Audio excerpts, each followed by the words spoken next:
Selamat bertemu kembali para siswa SMA MA kelas 11. Kita lanjut ke pembahasan semester 2 tentang gelombang bunyi part terakhir ya. Jadi part 4 ini adalah part yang terakhir. Seperti biasa referensi saya adalah buku pelajaran Fisika Martin Erlangga dan yang kedua adalah buku penuntun Fisika Martin Ramawidya ya. Oke. Kita di part 3 sudah berbicara tentang gelombang stasioner pada senar ya. Nah, sekarang kita lanjutkan dengan gelombang stasioner pada pipa organa terbuka ya. Jadi pipa organa yang dia digunakan untuk alat musik tiup itu ada yang terbuka, ada yang tertutup. Kita mulai dari yang terbuka. Jadi kalau yang terbuka itu dua ujungnya terbuka. Jadi udara di sini bebas bergerak, udara di sini juga bebas bergerak. Ini ada lubang, ya ini udara ini masuk. Ya. Di sini juga bebas bergerak. Jadi di ujung sini perut, di ujung sini perut.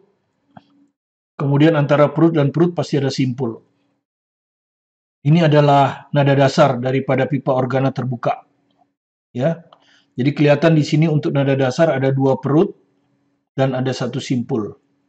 Jadi secara umum pada pipa organa terbuka jumlah simpul satu kurang daripada jumlah perut. Nah, beda dengan waktu kita bandingkan dengan gelombang stasioner pada tali yang terikat kedua ujungnya. Karena di sini tali tidak bisa bergerak, sini simpul-simpul perut. Nah, kalau pada senar yang terikat kedua ujungnya, jumlah simpul satu lebih banyak. Kalau ini satu kurang. Ya, seperti itu. Kemudian kalau di senar yang terikat kedua ujungnya terjadi setengah gelombang ya, setengah gelombang. Jarak antara simpul dan simpul yang berurutan adalah setengah lambda. Jadi nada dasarnya setengah lambda 1 sama dengan panjang daripada senar. Sehingga panjang gelombang nada dasar senar 2L. Sama ya. Cuma di sini juga sama, cuma jarak antara perut dan perut yang berurutan setengah lambda juga ya. Setengah lambda juga ini. Nada dasar sama dengan panjang dari pipa organa. Jadi dengan demikian panjang gelombang nada dasar dari pipa organa terbuka adalah 2L. Sama ya. Sehingga rumusnya pun sama. Frekuensi nada dasar V per panjang gelombang nada dasar didapatlah F1 sama dengan V per 2L. Ya, satu kali karena nada dasar. Sama di sini juga ya. Satu kali. Jadi dengan melihat ini terlihat bahwa nada dasar atau harmonik ke-1 dari pipa organa terbuka rumusnya sama dengan nada dasar dan frekuensi harmonik ke-1. Dengan demikian yang perlu Anda perhatikan perbedaannya ya. Perbedaannya satu ya ini. Di sini jumlah perut jumlah simpul satu kurang daripada perut. Di sini jumlah simpul satu lebih daripada perut. Kedua, V. Kalau di senar yang kedua ujungnya terikat, V ini adalah cepat rambat gelombang transversal yang merambat pada senar. Ya, gelombang transversal. Yang dihitung dengan rumus akar F per mu. F itu tegangan senar, mu adalah massa dibagi panjang senar. Kalau di sini V-nya adalah cepat rambat bunyi di udara, ya, bukan akar F per mu, tapi cepat rambat bunyi di udara. Tentu cepat rambat longitudinal. Kalau di sini transversal. Nah, karena frekuensi nada dasar pipa organa terbuka mirip senar, maka pada pipa organa terbuka seperti senar terjadi harmonik ganjil dan genap. Jadi ada F1, ada F2 genap, F3 ganjil lagi, F4 genap. Ya, dan frekuensi nada dasar dan nada atasnya seperti senar, ya, seperti senar ya. Ya, Fn sama dengan Ln kali F1, ya. Kita juga sama, ya, pipa organa terbuka juga sama, N kali F1. Kalau nada dasar N-nya 1, ya, atau disebut harmonik ke-1, jadi ini 1 kali V per 2L. Kalau nada atas ke-1, karena ganjil genap, berarti nada atas ke-1 adalah harmonik kedua, N-nya 2. Frekuensi nada atas ke-1 atau harmonik kedua, ya 2 kali F1. Atau 2 kali V per 2L. Demikian seterusnya. nada atas kedua atau harmonik ketiga N-nya 3. Maka frekuensi nada atas kedua adalah 3 kali F1. Ya. F3, 3 kali F1, 3 kali V per 2L. Ya, sama seperti itu. Nah, sekarang bagaimana dengan pipa organa tertutup? Nah, kalau pipa organa terbuka, ini tertutup. Sehingga di sini selalu udara nggak bisa bebas bergerak, di sini simpul. Di sini sama terbuka ya. Ininya terbuka perut. Nah, jadi Anda lihat perut dan simpul yang berturutan itu seperempat panjang gelombang. Sehingga panjang tabung sama dengan seperempat panjang gelombang. Akibatnya panjang gelombang 4 kali L. Dengan demikian nada dasar untuk pipa organa tertutup itu adalah V per lambda 1, V per 4L. Kemudian perhatikan lagi, kalau pada pipa organa terbuka jumlah simpul 1 kurang dari perut, kalau pipa organa tertutup jumlah simpul dan perut sama. Ya, frekuensinya V per 4L, di mana V adalah cepat rambat bunyi di udara. Oke, sekarang kita ke nada atas ke-1. Ya, kita lihat apakah harmonik kedua. Kita lihat. Berarti kita antara simpul dan perut ini kita harus sisipkan satu simpul. Misalnya di sini, berarti satu ya. Karena harus disisipkan satu simpul berarti satu perut. Sehingga pada nada atas ke-1 terjadi 2 perut, 2 simpul. Ya, 2 perut, 2 simpul, 2 simpul, 2 perut. Nah, simpul ke simpul ini setengah gelombang. Simpul ke perut seperempat, berarti 3 per 4 ya. Jadi L-nya sama dengan 3 per 4 lambda, nada atas ke-1. Dengan demikian kita dapat lambda nada atas ke-1, 4 kali L per 3. Kemudian frekuensi nada atas ke-1 adalah V per lambda. Ya, lambdanya tentu lambda, ini bukan lambda 2 ya. Lambda nada atas ke-1. Belum tentu harmonik kedua ya. Jadi kalau kita masukkan lambda nada atas ke-1, 4L per 3. Kemudian kalau kita balik jadi 3V per 4L. Sedangkan V per 4L ini adalah nada dasar. Jadi kelihatan 3 kali ya. Bukan 2 kali.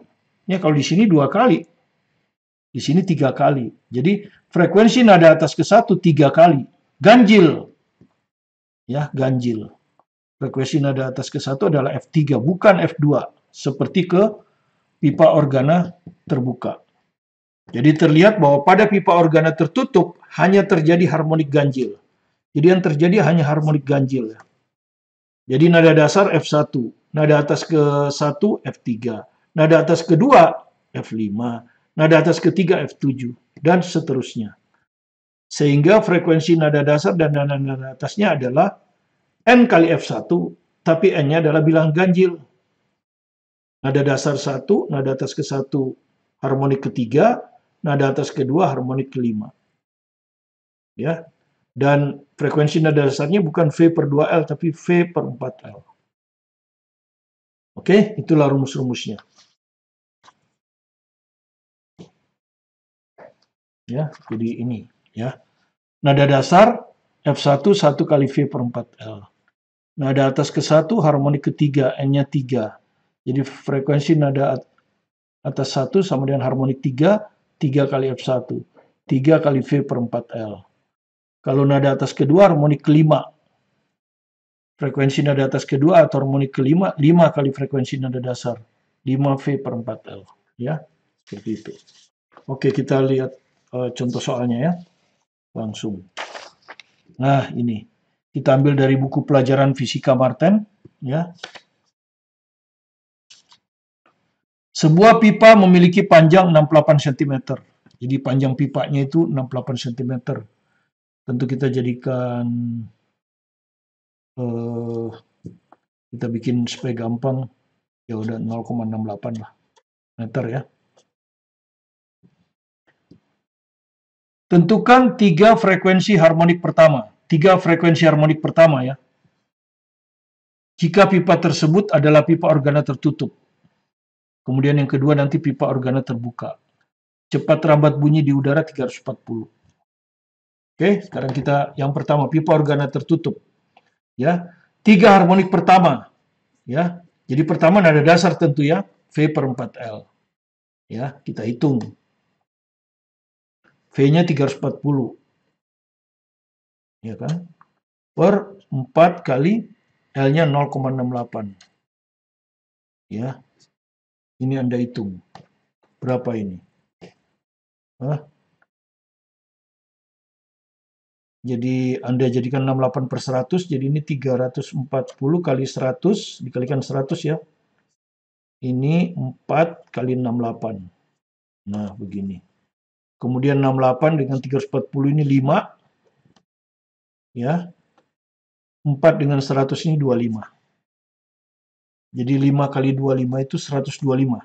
Jadi F1 125 Hz. Nah, yang penting cuma nyari F1 ya. Karena frekuensi lainnya adalah kelipatan dari F1. Sekarang nada atas ke 1.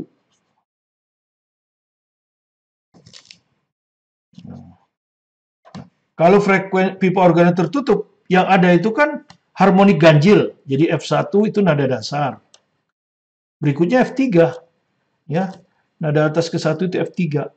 Jadi nada atas ke 1 ini adalah harmonik ketiga. 3 kali F1. Jadi tinggal dikali 3 dikali 125, ya. Jadi sama dengan 375 Hz. Begini, ya.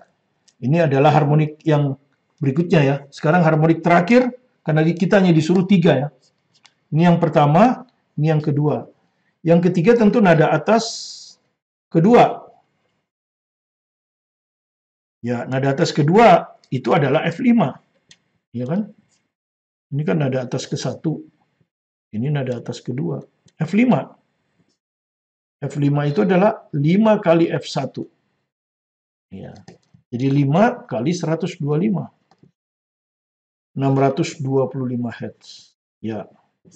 Nah, ini kalau pipa organanya tertutup.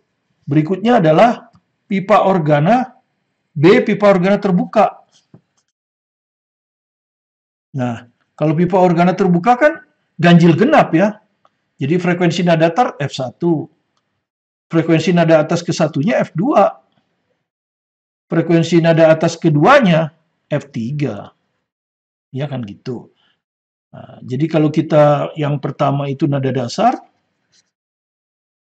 yang perlu dihitung hanya nada dasar. Ingat nada dasar rumusnya bukan V per 4L, tapi V per 2L ya. V per 2L karena terbuka. Jadi sama dengan 340 dibagi 2 kali 0,68. Ya. 2 kali dari ini ya. 2 kali ya kan. Jadi kalau ini 125 ini pasti 250 Hz. Ya. Kemudian nada atas ke 1 kan gitu kan ya. Nada atas ke 1. Nah, nada atas ke 1-nya itu adalah F2, harmonik kedua. Karena ganjil genap. 2 kali F1, ya kan? Jadi 2 kali 250. Jadi 500 Hz. Kemudian nada atas kedua, berarti yang ini F3. 3 kali F1. Jadi yang perlu dihitung hanya F1. 3 kali 250. Jadi 750 Hz. Ya, seperti ini. Contoh yang ke-15 ya. Sekarang kita lanjut lagi ke contoh soal berikutnya. Kita ambil dari buku penuntun fisika Marten. Dari soal USBN 2019. Ya, USBN 2019. Sebuah tabung terbuka pada salah satu ujungnya. Jadi salah satu ujungnya aja yang terbuka. Ya. Dan berisi udara dengan frekuensi nada dasar 400 Hz. Ya. Jadi salah satu ujungnya terbuka, berarti pipa organa tertutup ya. Berarti pipa organa tertutup. Oh, enggak, tapi ini ada kata jika ujung terbuka ditutup. Oh, berarti ini yang pertama ini maksudnya dua-duanya terbuka. Ya, sebuah tabung terbuka pada salah satu ujungnya dan berisi udara dengan frekuensi nada dasar 400 Hz. Ketika udara di dalamnya digetarkan, baca seterusnya ya. Jika ujung terbuka ditutup. Nah, berarti ini maksudnya yang pertama ini ujung uh, pipa organa terbuka. Ya, pipa organa terbuka ini. Ya, jadi kata terbuka salah satu ujungnya itu maksudnya ujung yang atas. Ya, pipa organa terbuka jadinya. Pertama begini. Nah, ini simpul, ini perut. Aduh. Ini perut. Ini perut. Kan gitu. Ya. Waktu masih dibuka. Frekuensi nada dasarnya sama dengan F1, tapi pipa organa terbuka ya. Jadi 400 Hz. Jadi kalimatnya ini yang penting. Ya, salah satu ujungnya terbuka, ini maksudnya ujung yang ini terbuka. Kalau ini selalu terbuka. Karena di sini ada kata ujung terbuka ditutup. Berarti kan yang ini. Ya. Oke, jadi dari sini kita dapat kalau pipa organa terbuka itu kan frekuensi nada dasarnya itu kan V per 2L. Ya, L itu ini. Panjang tabung. Jadi sama dengan 400. Oke, selesai. Jika ujung terbuka, nah ini yang penting kan, jika ujung terbuka ditutup. Jadi sekarang ditutup gitu. Begini jadinya. Nah, di sini perut, tetap di sini selalu perut, di sini simpul. Nah, ini L. Nah, sekarang ini nada dasarnya adalah pipa organa tertutup, ya. Jadi pipa organa tertutup. Ya, ditanya berapa frekuensi nada dasarnya, gitu. Nah, kalau ditutup dua-duanya kan ya tidak bisa bunyi kalau ditutup dua-duanya ya. Ya, jika ujung terbuka ditutup, maka frekuensi nada dasar yang dihasilkan. Oke. Nah, frekuensi nada dasarnya beda dong kalau pipa organa tertutup. Ya, rumusnya bukan V per 2L, tapi V per 4L. Nah, ya kan?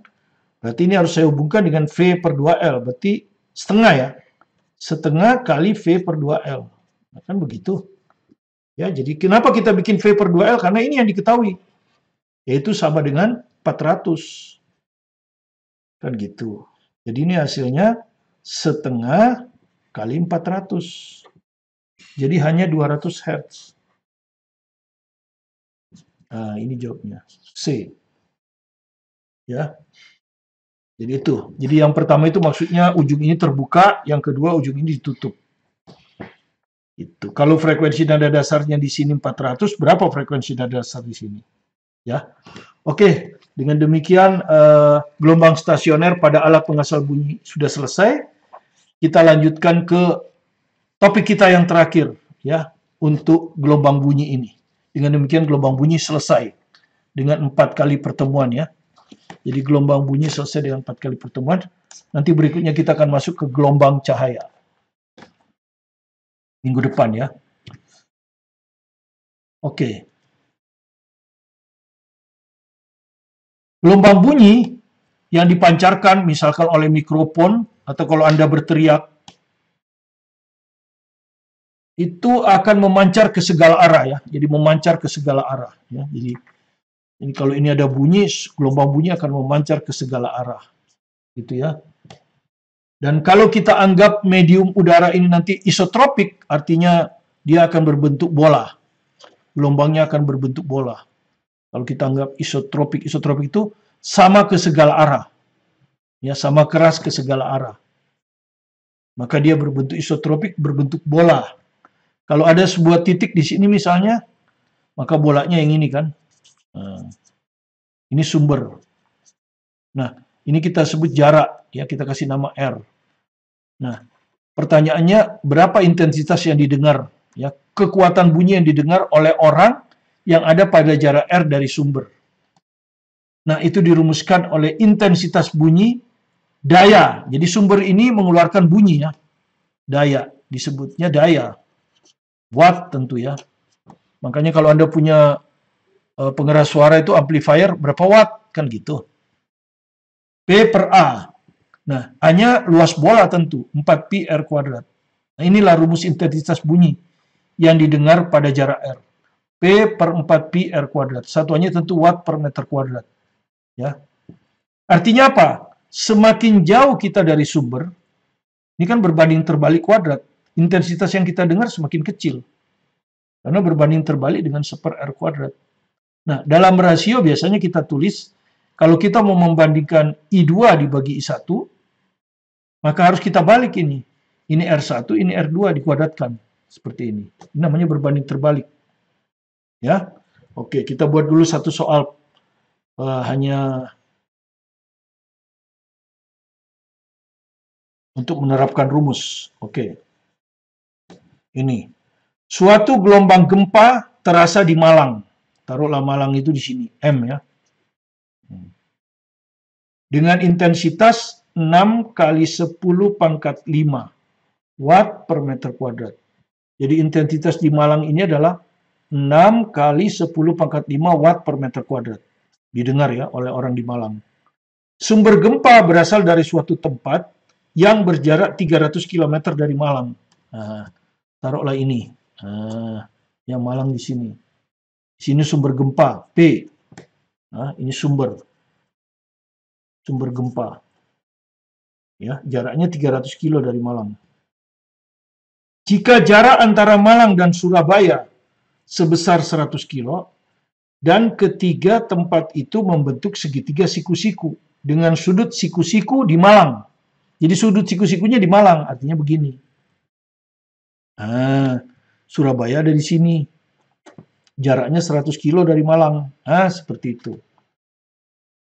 Hitunglah intensitas gempa yang terasa di Surabaya. Nah, berapa yang terasa di Surabaya? Ya, dalam watt per meter kuadrat. Ini soal SBMPTN ini. Hanya dirubah ke esai. Oke? Nah, ini kita pakai perbandingan kan? Intensitas Surabaya mau kita hitung. Kita bandingkan dengan besaran intensitas yang diketahui Malang. Diketahui itu. Nah, berbanding terbalik dengan jarak. Berarti ini akan sama dengan RM. Ya, M di bawah, RM di atas. Dibagi RS. Pangkat 2. Apa artinya RM? RM itu artinya jarak Malang ke pusat gempa. Ini MP. Gitu. Apa itu RS? Jarak antara Surabaya ke pusat gempa yang ini. SP. Ini belum diketahui. Nah, begini ya. Ini diketahui MP. Ini. 300 kilo. Ya, jadi MP kuadrat. Yang kita perlukan kuadratnya. Ya. Jadi kalau gitu kita harus cari SP kuadrat. Nah, kebetulan ini Pitagoras. Jadi SP kuadrat, ya Pitagoras kan? Pitagoras, segitiga siku-siku. Ini hipotenusa. Jadi SP kuadrat sama dengan PM kuadrat, ya, atau MP kuadrat, ditambah MS kuadrat. Nah, MP 300 km ya, ditambah MS 100 km kuadrat ya. Nggak usah jadikan meter. Kenapa? Karena kan rasio. Kalau ini kilometer, ini juga kilometer. Jadi nggak usah. Oke, seperti ini. Ya. Jadi nanti SP. SP itu 300 kuadrat. Ya, jadi ini bisa keluar 100 kuadrat lah. Kalau kita keluarkan 100 kuadrat, ini 3 kuadrat 9. Ini 1. Nah, jadi 100 kuadrat kali 10. Ya. Oke. Itulah SP kuadrat. Ya, sekarang kita masukkan ke sini. Ya. Kita masukkan ke sini. Bintang. IS. Ya, IS mau dicari kan? Per IM. IM diketahui, tenang aja. MP kuadrat sekarang. MP kuadrat, 300 kuadrat. Dibagi SP kuadrat. Nah, SP kuadrat ini. 100 kuadrat kali 10. Nah, udah 300 kuadrat ini kan berarti 9 kali 100 kuadrat. Ini 100 kuadrat kali 10. Berarti 100 kuadrat bisa dicoret. Jadi 9 per 10. Ya, jadi IS bisa dihitung. IS adalah 9 per 10 kali IM. Jadi 9 per 10 baru masukkan IM-nya. Ini. 6 kali 10 pangkat 5. 54 bagi 10, 5,4. Jadi 5,4 kali 10 pangkat 5. Watt per meter kuadrat. Nah, ini intensitas yang didengar oleh orang di Surabaya ya. Ini intensitas yang didengar oleh orang di Surabaya ya. Jadi saya ulang, mungkin terhalang ya. Ini IS per IM, ya, dimasukin di bintang, MP kuadrat. MP itu 300 kuadrat, dibagi SP kuadrat, barusan kita hitung nih. 100 kuadrat kali 10. Oke. Kemudian 300 kuadrat, 9 kali 100 kuadrat. Ya, kan 3 kuadrat kali 100 kuadrat bisa hilang 9 per 10. Dengan demikian, intensitas yang didengar oleh orang di Surabaya 9 per 10 kali intensitas yang didengar oleh orang di Malang. 9 per 10 kali 6 kali 10 pangkat 5. 5,4 kali 10 pangkat 5. Ya. Oke. Sekarang pengertian terakhir. Alat ukur itu tidak dibuat berdasarkan skala intensitas bunyi. Mengapa? Perhatikan saja. Intensitas bunyi yang kita bisa dengar dengan telinga kita itu mulai dari 10-12 yang terkecil sampai dengan paling besar 1 watt kali meter min 2. Lebih kecil dari 10-12 tidak bisa kita dengar. Karena itu 10-12 watt meter per kuadrat ini disebut ambang batas pendengaran. Ya, intensitas paling kecil yang bisa kita dengar. Ini biasanya kita akan gunakan sebagai acuan. Ya, skala kita yang baru. 1 watt meter per min 2 adalah ambang batas maksimum yang bisa kita dengar. Karena itu kalau lebih besar dari ini telinga kita akan sakit. Makanya disebut ambang batas rasa sakit mungkin ya. Seperti itulah. Kalau Anda dengar suara tembakan pasti Anda tutup telinga Anda. Kalau nggak ditutup nanti ambang batas yang melebihi 1 watt meter min 2 akan merusak gendang telinga Anda. Ya. Oke. Nah, 10 min 12 sampai 1 berarti ada 10 pangkat 12 skala. 1 triliun ya. Kalau uang 1 triliun. Ya sangat banyak. Penggaris Anda itu dari 0 cm sampai 30 cm dibagi lagi 10. Jadi hanya 300 skala. Bayangkan penggaris Anda hanya 300 skala. Untuk melihat skala terkecilnya milimeter aja susah. Bayangkan kalau skalanya 1 triliun. Karena itulah sebagai skala tidak digunakan intensitas bunyi, tapi digunakan besaran lain yang disebut taraf intensitas bunyi, yang merupakan skala logaritmik, sehingga hasilnya tidak terlalu besar. Ya, jadi satuannya kemudian disebut desibel untuk menghargai Alexander Graham Bell, ya, pencipta telepon ya, kalau nggak salah ya. Jadi taraf intensitas didefinisikan sebagai intensitas relatif. Relatif itu artinya harus ada acuannya, ya. Dengan acuan intensitas ambang pendengaran. I0 10 min 12. Kemudian secara matematis dirumuskanlah taraf intensitas disingkat dengan TI adalah 10 log intensitas yang kita dengar dibagi intensitas ambang pendengaran. Desibel. Ini sebagai acuan ya, I0. I0 10 min 12. Oke. Sekarang kita terapkan dulu di soal ya, buku pelajaran fisika Martin. Sebuah sumber bunyi bergetar dengan daya 10 pi watt. Ya, jadi daya dari sumber bunyi adalah 10 pi watt. Tentukan intensitas bunyi dan taraf intensitas bunyi pada jarak 10 dari sumber bunyi. Jadi R-nya 10 cm. Jadikan meter dulu kan. 10 kali 10 min 2. Ya. Jadi 10 min 1 meter. Oke. Pertama dihitung intensitas. Rumusnya apa? Daya dibagi luas. Luasnya berbentuk bola. 4 pi R kuadrat. Masukkan daya 10 pi per 4 pi R kuadrat. Ini kalau kita kuadratkan 10 min 2 ya. Oke, jadi hasilnya pi dicoret dengan pi. 10 min 2 naik 10 pangkat 2 ya. Jadi 10 pangkat 3 per 4. Ya. Ini kalau kita hitung ya 1000 bagi 4, 250. Watt meter min 2 ya. Oke, itu intensitasnya. Pertanyaan B, bagaimana taraf intensitas bunyi kalau log 2 0,30? Ya. Ya udah, taraf intensitas itu adalah dirumuskan secara matematik 10 log I per I0. Gitu.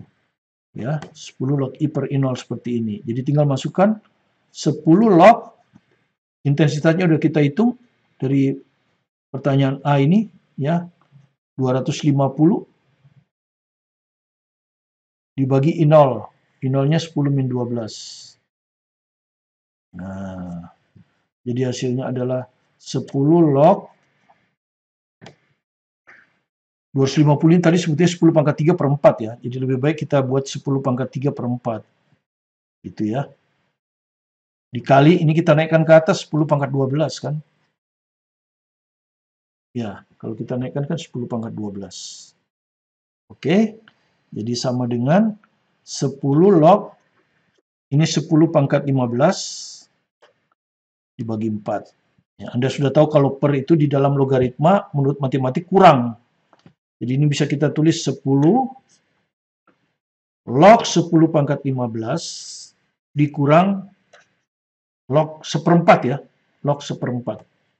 Ya, jadi log 4. Nah, min, jadi kalau per itu jadi min. Jadi min log 4. Log 10 pangkat 15 Anda sudah tahu 15. Nah, log 4 Anda hitung. Ya, tidak pakai kalkulator, diketahui log 2. Ya. Jadi kita hitung di sini. Log 4, menurut matematik itu 4 bisa saya tulis 2 pangkat 2. Maka menurut sifat log, 2 ini bisa keluar ke depan. Jadi ini sama dengan 2 kali log 2. Baru dimasukkan log 2 itu apa? 0,30. Berarti ini 0,6. Nah, ya. Jadi ini 0,6.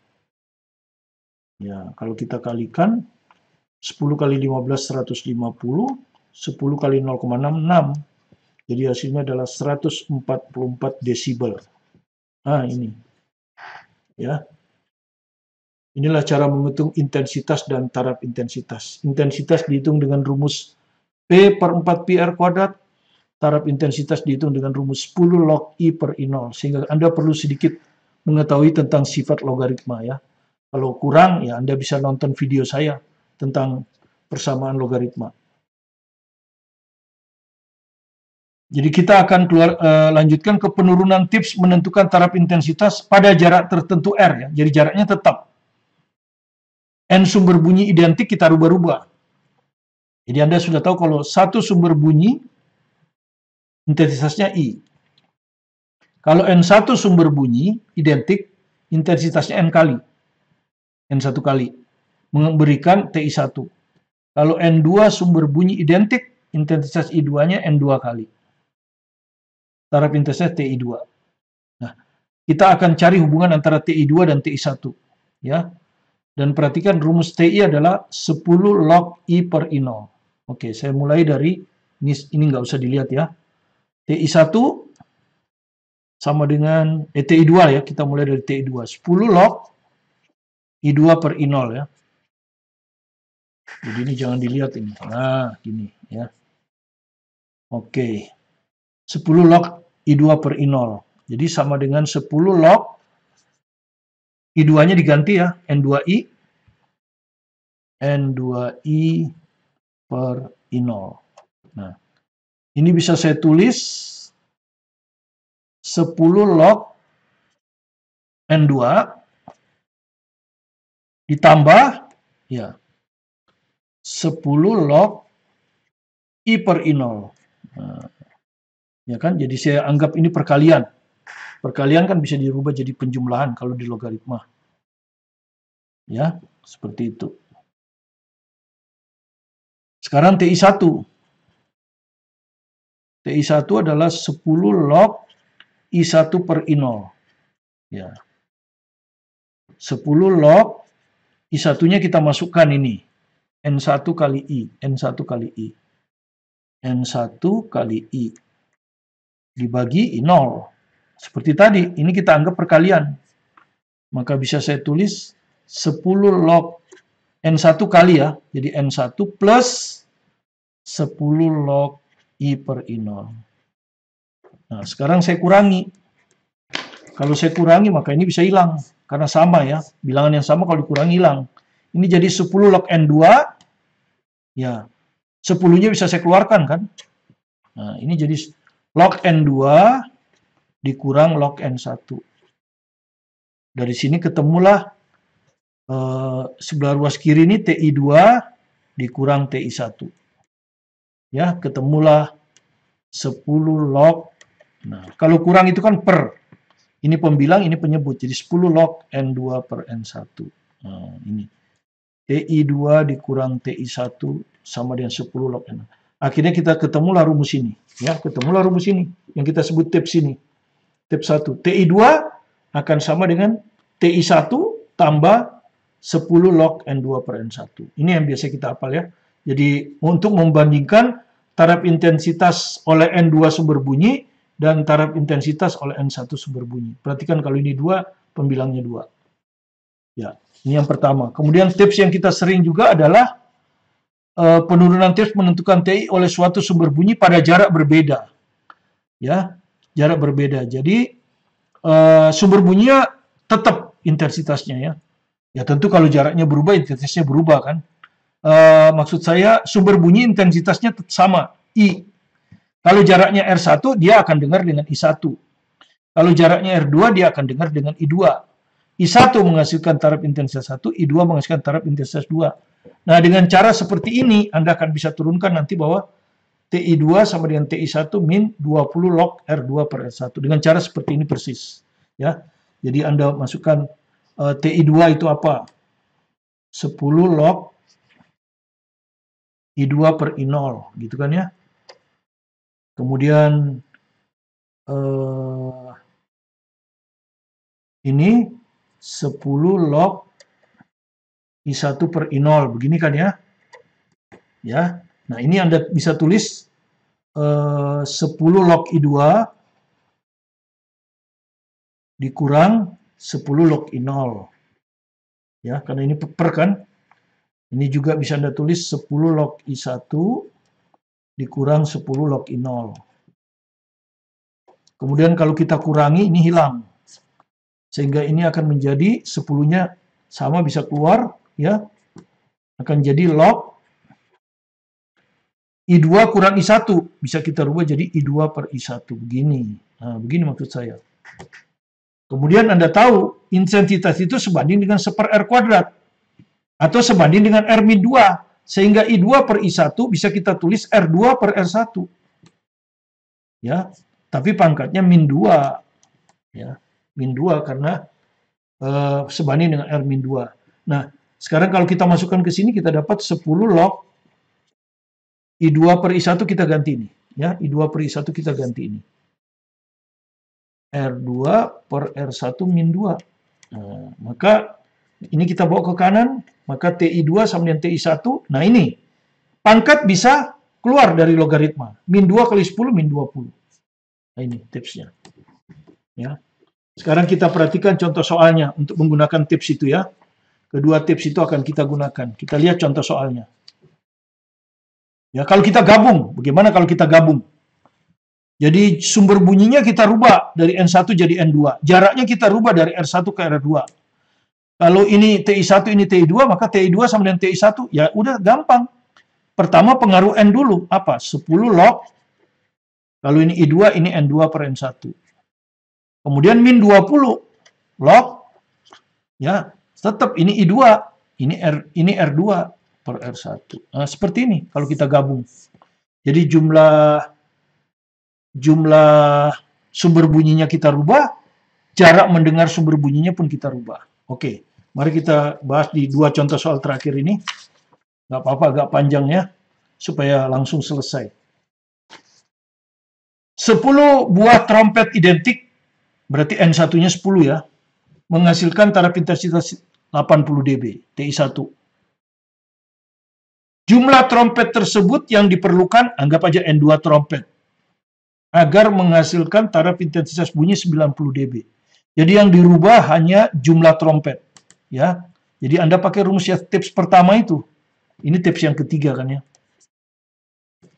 TI2 sama dengan TI1 tambah 10 log N2 per N1. Tinggal masukkan TI2 90, TI1 80, ditambah 10 log N2 ditanya, N1 10. Nah, ini kalau pindah ke sini kan 10. 10 sama dengan 10 log N2 per 10. Nah, ini 10 bagi 10, 1. Jadi 1 sama dengan log N2 per 10. Anda sudah tahu secara matematik, logaritma yang menghasilkan 1 adalah 10. Jadi N2 per 10 sama dengan 10, maka N2-nya sama dengan 100. Ya. Jadi 100, jawaban A. SBMPTN 2008. Nah, sekarang kita akan gunakan tips 3 ini. Ya, tips 3. Ya, jadi saya tulis lagi tips 3 akan saya gunakan ya. Tips 3. Soal SIMA UI 2013. Jika kebisingan sebuah mesin, ya, kebisingan sebuah mesin. Jadi Anda perhatikan ini ya. N1-nya 1 mesin pada jarak 1 meter. Jadi R1-nya 1 meter. Adalah 60 dB. Kebisingan 100 mesin. Jadi mesinnya saya rubah dari 1 jadi 100. Jaraknya pun saya rubah. Tadi 1 meter, sekarang 100 meter. Berapakah TI2-nya? Maka sesuai dengan rumus tadi kan? Ya. TI2 ini sama dengan TI1 tambah 10 log N2 per N1. Ini jumlah sumber bunyi dirubah. Dikurangi 20, ini jarak dirubah. Udah tinggal masukkan. TI1 60. 60 ditambah 10 log 100 dibagi 1 dikurang 20 log R2 100 R1 1. Oke, jadi hasilnya adalah 60 ditambah 10 log 100 dikurang 20 log 100. Log 100 itu 2 ya. Jadi 60 ditambah 10 kali 2 20. 20 kali 2, 40. Jadi hasilnya adalah 40 dB. Ya. Jadi jawabannya adalah yang D. Ya, soal ini muncul lagi di UTBK 2019. UTBK 2019 SBMPTN. Jika Anda ingin mengetahuinya, nanti ada review. Tapi reviewnya saya berikan di pelajaran untuk kelas 3. Ya, silakan Anda tonton mungkin minggu depan ya, review gelombang. Di antaranya ada gelombang bunyi soal ini. Ya. Jadi Anda ikuti saja reviewnya kalau bahannya sudah selesai. Oke, terima kasih Anda telah berkunjung ke video pembelajaran kami. Jika Anda rasa ada manfaatnya, silakan di subscribe, like, komen, dan share untuk mendukung kami agar selalu melayani Anda dengan video yang lengkap sehingga Anda bisa belajar dari kelas 10, 11, 12 ataupun review yang untuk kelas 3, kelas 12. Dengan demikian Anda mempunyai pengetahuan yang lengkap tentang fisika, matematik, dan kimia. Tetap semangat belajar mandiri di rumah. Sukses bersama Anda. Saya Martin Kaminan.